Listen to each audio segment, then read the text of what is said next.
And most of Napoleon's generals treated the Swedish POWs awfully, just awful. They denied them food. They denied them medical care.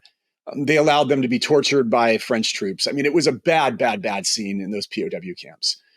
But, as everyone who knows Napoleon's army, he had several different generals, and they all were more or less autonomous. And there was one general named Jean-Baptiste Bernadotte. And he, for the forces and the POWs underneath his control, it was just the opposite. He fed them really well. He invited them to come to his tent. He got them the best medical care. Hey, welcome back to another episode of WTF History. This is episode 2, and I believe that our theme today, I'm here with my fellow presenter, Mike Gatto. Hey, Mike, down there, down in LA, while I'm up here in Sacramento. Our theme today is going to be royalty. Am I wrong, Mike? We're doing some strange facts about European kings. So maybe my little OMG fact or WTF fact will be just the opposite of that.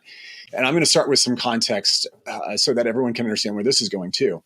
So we're zooming up in history. So the year is 1806. And the forces of Napoleon, the French army, has just defeated the Swedish army at the Battle of Lubeck. And this is in the middle of the Napoleonic Wars.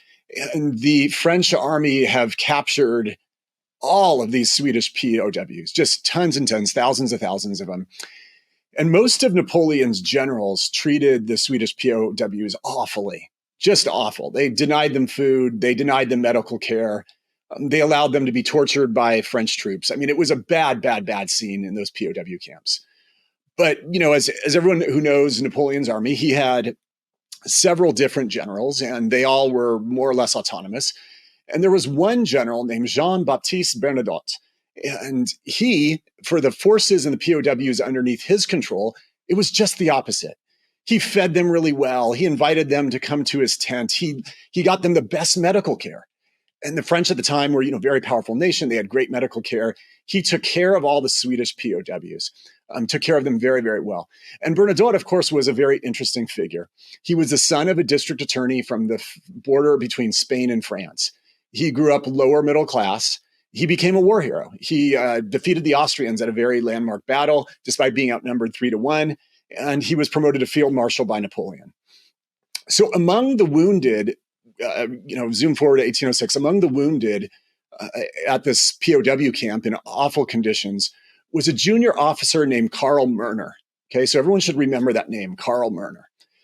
Okay, now you got to fast forward. It's some years later, it's decades later, and the King of Sweden is about to die. And the problem is that he has no sons, no daughters. And the Swedish perceive this to make their country very vulnerable.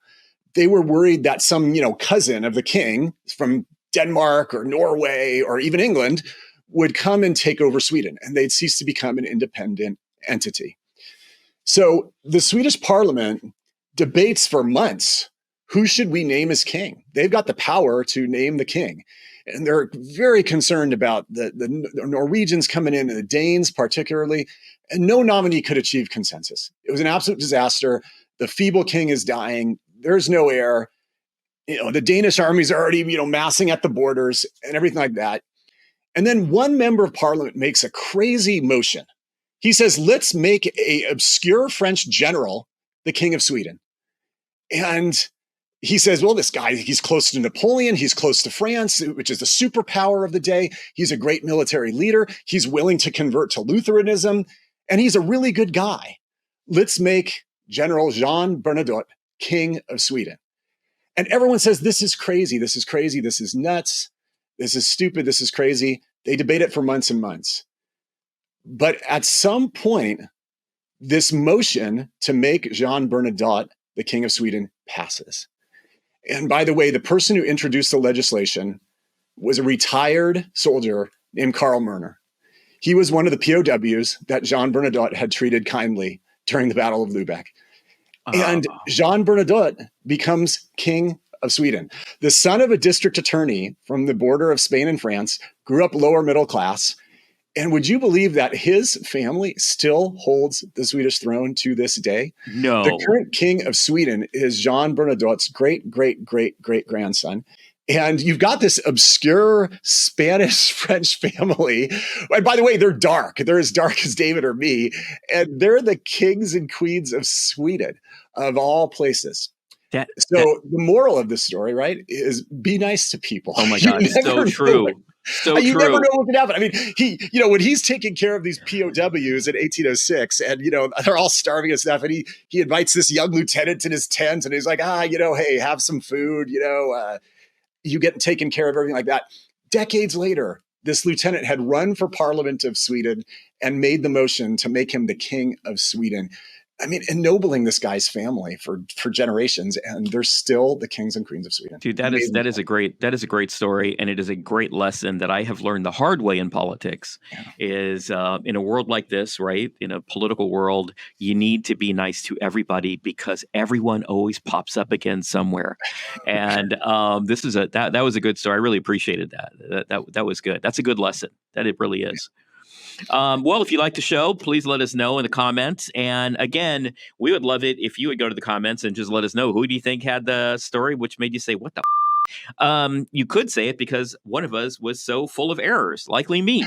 But whatever, I don't care. Say what you got to say. So we love having you here. We hope you had a little bit of fun with us. We hope you learned something, and we hope we made you say WTF on something that you learned. So we'll see you next time. Thanks, Mike. Thank you.